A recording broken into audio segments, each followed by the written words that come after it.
Rais wa Zanzibar na mwenyekiti wa Baraza la Mapinduzi Dr. Hussein Ali Mwinyi amejumuika na wananchi wa dini ya Kiislamu katika futari ya pamoja aliyoiandaa kwa ajili ya wananchi wa mkoa Mjini Magharibi. Hafla hiyo imefanyika leo tarehe 5 Machi 2026 katika ukumbi wa Idris Abdul Wakil Kikwajuni, mkoa wa Mjini Magharibi. Imehudhuriwa na viongozi mbalimbali wa Serikali ya Mapinduzi ya Zanzibar, viongozi wa dini na waumini mbalimbali wa dini ya Kiislamu. Pia imehudhuriwa na mke wa Rais wa Zanzibar, Mama Mariam Mwinyi. Alhaji Dr. Mwinyi amewashukuru wananchi wote waliohudhuria katika futari hiyo ambayo imejumuisha watu na makundi mbalimbali wakiwemo watu wenye ulemavu, wajane, mayatima na wananchi wa mkoa wa Mjini Magharibi.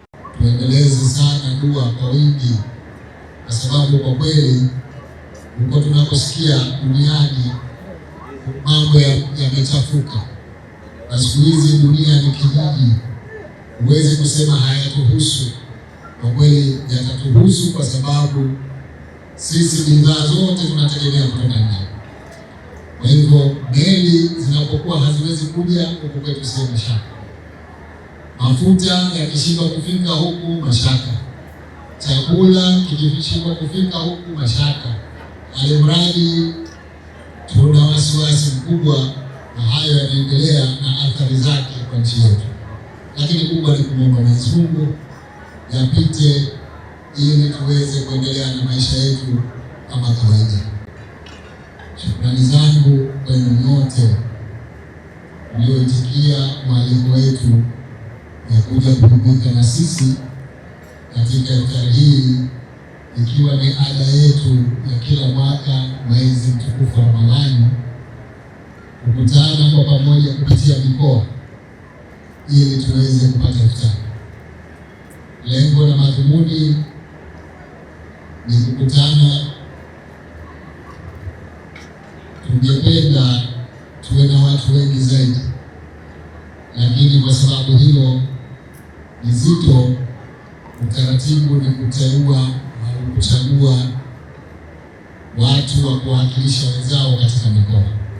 Kwa hivyo leo nyie mliopo hapa ndio mnawakilisha wananchi wa mkoa wa Mjini Magharibi, na mimi sina budi kusema kwamba nakushukuru sana kwa kuitikia wito na uwepo wenu kwa kiasi hichi ambacho mpo.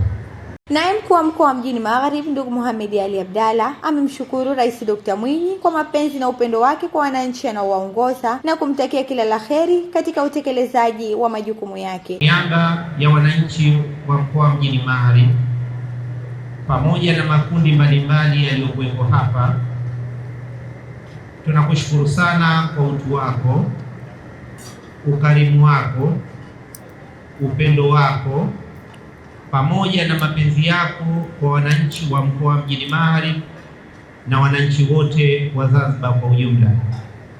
Sisi kwetu tunasema kwamba tutakuombea dua na tutazidi kumwomba Mwenyezi Mungu, hasa katika Ramadhani hii. Mwenyezi Mungu akujalie afya njema, akupe siha pamoja na upeo mkubwa wenye hikma, busara pamoja na maarifa ya kuiongoza nchi yetu katika kuleta maendeleo ya kweli katika Zanzibar.